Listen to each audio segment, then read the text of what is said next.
And from the national headquarters of RT America and our nation's capital, hello again, everybody.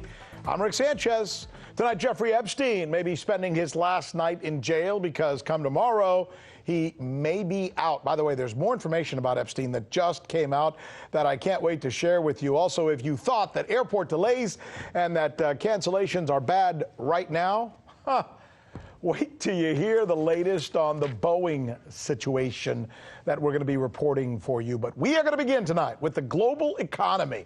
And yes, no matter where you live, this will affect you. By the way, look, I recognize that to many of us, when we hear economy, we change the channel.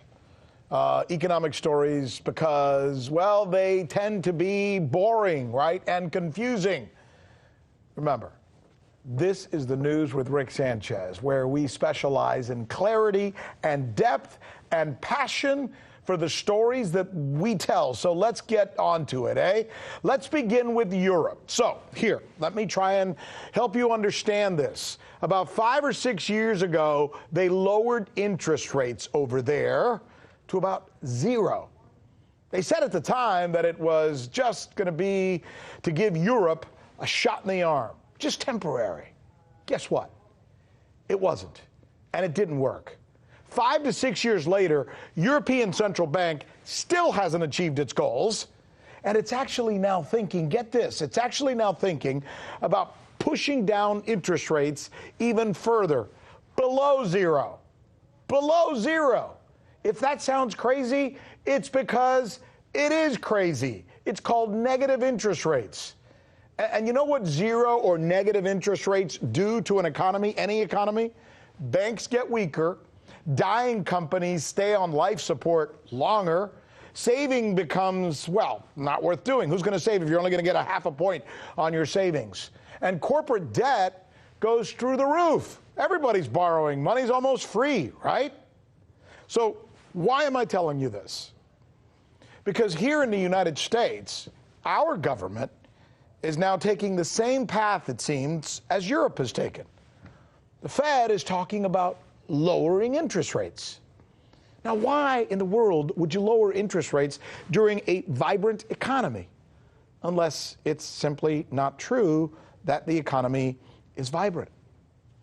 See, we're told here almost on a daily basis that our economy has never been better, right? Is that true? Time for some facts. Are you ready? Yes, the stock market is rallying.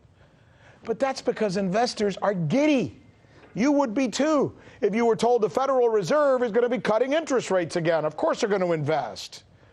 And yes, most Americans today watching, CNN, Fox, and normal cable news channels are buying into the, quote, "We have the greatest economy in the world." That's the line, right? But you know who's not buying that line? The actual people who run American businesses. See, this is important. Let me share with you some of the numbers that have just come out. This is a Duke University survey of CFOs, Chief Financial Officers. These are the guys who run the numbers, right? These are the chief financial officers all over the United States. It found that 69% of them, almost 70% of them, expect a recession by the end of this year.